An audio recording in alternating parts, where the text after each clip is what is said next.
அனைவருக்கும் வணக்கம். டிஎன்பிசியில் ஒரு முக்கியமான ஒரு அப்டேட் வந்திருக்கு. டிஎன்பிசி குரூப் 1 தேர்வுக்கான ஆல் டிக்கெட் வந்து பப்ளிஷ் பண்ணியிருக்காங்க டிஎன்பிசியோட அஃபீஷியல் வெப்சைட்டில். இந்த தேர்வானது 13/7/2024 வந்து நடக்கவிருக்கிறது. ரைட்டா, இன்னும் ஒரு 10 டேஸ் இருக்குது. ஸோ ஆல் டிக்கெட் வந்து பப்ளிஷ் பண்ணிட்டாங்க. நீங்கள் டிஎன்பிசி குரூப் 1 எக்ஸாமுக்கு வந்து அப்ளை பண்ணியிருக்கீங்க அப்படின்னா ஸோ நீங்கள் டிஎன்பிசியோட அஃபீஷியல் வெப்சைட் போட்டு உங்களுடைய ஒன் டைம் ரெஜிஸ்ட்ரேஷனோட யூசர் ஐடி பாஸ்வேர்ட் கொடுத்து லாகின் பண்ணி அதில் டவுன்லோட் ஆல் டிக்கெட்னு இருக்கும். அதை கிளிக் பண்ணிங்க அப்படின்னா அப்ளிகேஷன் ஐடி நம்பர் கேட்கும். அது அப்ளிகேஷன் ஹிஸ்ட்ரியில் பார்த்தீங்கன்னா உங்களுக்கு கொடுத்துருப்பாங்க. அதை போட்டுட்டு உங்களுடைய டேட் ஆஃப் பர்த் போட்டு நீங்கள் டவுன்லோட் பண்ணிங்கன்னா உங்களுக்கு டவுன்லோட் ஆகிடும்.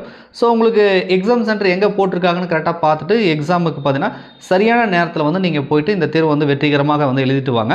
ஸோ நீங்கள் குரூப் 1 எக்ஸாமுக்கு அப்ளை பண்ணியிருக்கீங்க அப்படின்னா டவுன்லோட் பண்ணுற லிங்க் வந்து இந்த வீடியோவோட டிஸ்கிரிப்ஷனில் வந்து நான் கொடுத்துருக்கேன். ஸோ அதை கிளிக் பண்ணி நீங்கள் டவுன்லோட் பண்ணிக்கோங்க. உங்கள் நண்பர்கள் யாராவது வந்து டிஎன்பிசி குரூப் 1க்கு அப்ளை பண்ணியிருக்காங்க அப்படின்னா ஸோ ஆல் டிக்கெட் வந்து பப்ளிஷ் பண்ணியிருக்காங்கன்னு சொல்லி அவங்களுக்கும் இந்த வீடியோ வந்து ஷேர் பண்ணுங்கள். மேற்கொண்டு இந்த தேர்வு ரிலேட்டடாக உங்களுக்கு ஏதாவது டவுட் இருக்குது, ஆல் டிக்கெட் ரிலேட்டடாக டவுட் இருக்குது அப்படின்னா ஸோ கமெண்ட்ஸில் வந்து கமெண்ட் பண்ணுங்கள். நன்றி, வணக்கம்.